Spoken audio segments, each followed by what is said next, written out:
বিএনপির প্রতি শব্দ হচ্ছে মানবিকতা। এই মানবিকতার ঝান্ডা বহন করে শুধু বিএনপি। আপনাকে গত 5 বছরে এই করাইল বস্তিতে 9 বার আগুন লেগেছে। তো এটি অবশ্যই মানে মানুষের মনে যেমন ঠাকুর ঘরে কেড়ে আমি কলা খাই না লীগের আমলে তাদের বাজে ইন্টেনশন ছিল, খারাপ ইন্টেনশন ছিল যে তারা এখানে সবসময় চেষ্টা করতো। আপনি বঙ্গবাজার মার্কেটের কথা চিন্তা করেন, ইন্টেনশনালি সেখানে আগুন ধরিয়ে দিয়ে হাই রাইজ বিল্ডিং করার জন্য তারা আগুন ধরিয়েছিল। এখানে অন্য কোনো অসৎ উদ্দেশ্য আছে কিনা? কারণ হঠাৎ করে একটা জায়গায় আগুন লাগবে, বারবার কোনো প্রিকশনের ব্যবস্থা নাই, এই সাধারণ মানুষজনের কি কষ্ট। তো এর মাঝে ভারপ্রাপ্ত চেয়ারম্যান জনাব তারেক রহমানের পক্ষ থেকে এই যে খাবার নিয়ে আসা হয়েছে, আমাদের এখানে কেন্দ্রীয় ছাত্র দলের সাবেক ছাত্রী বিষয়ক সম্পাদিকা, এখন বিএনপি নেত্রী ফাহমিদা মজিদ উষা আপু, আমাদের ঢাকা মহানগর উত্তর ছাত্র দলের সেক্রেটারি লিপকন ভাই সহ আরও অনেক নেতৃবৃন্দ, সাবেক ছাত্রদল নেতা আমাদের মিতুল ভাই সহ বাকি অনেকে এই জায়গায় উপস্থিত হয়েছেন, কি মিশু ভাই সহ। কিন্তু এই বিষয়গুলো আমাদের মাথায় রাখতে হবে যে এখানকার যে দুর্ঘটনাটা কেন ঘটতেছে, বারবার এই ভূমিকম্প ঘটতেছে, মানুষের প্রত্যেকটা জায়গায় আমাদের কারণ খতিয়ে দেখতে হবে। আর বিএনপির প্রতি শব্দ হচ্ছে মানবিকতা।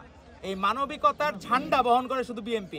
আজকে আপসীন দেশনীতি প্রেম খালতে আপনার রোহিঙ্গা ইস্যু খেয়াল আছে মনে হয়, এই আপসীন দেশনীতি খালতে শারীরিক অসুস্থতা নিয়েও রোহিঙ্গাদের মাঝে উপস্থিত হয়েছিলেন, সেখানে তিনি নিজে হাসপাতাল উপস্থিত হয়েছেন এবং ব্যাপক ত্রাণ সামগ্রীর ব্যবস্থা করে দিয়েছিলেন। আজকে তারই যোগ্য উত্তরসূরি হচ্ছেন আমাদের এই যে ফাহমিদা মজিদ উষাপুরা। ওনারাও কিন্তু এই যে ভারপ্রাপ্ত চেয়ারম্যানের বার্তা নিয়ে এই আপনি দেখবেন বিভিন্ন ঘাট ঘুরে ঘুরে খাবার দিচ্ছেন। আমাদের উত্তর ছাত্রদল আছে, বিভিন্ন নেতৃবৃন্দ আছে, তো এক অনন্য দৃষ্টান্ত।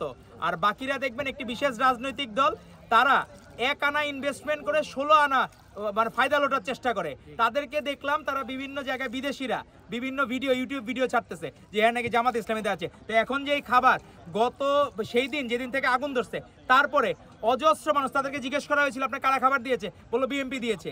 কিন্তু আমাদের দায়িত্ববোধের জায়গা থেকে আমরা করি, আমরা মার্কেটিং এর জন্য করি না।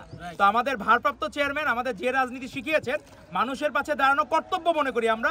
এটাকে কোনো মার্কেটিং করা বা আলাদা করে আয়োজন করে ক্রেডিট নেওয়ার চেষ্টা বিএনপি কোনোদিন করে নাই।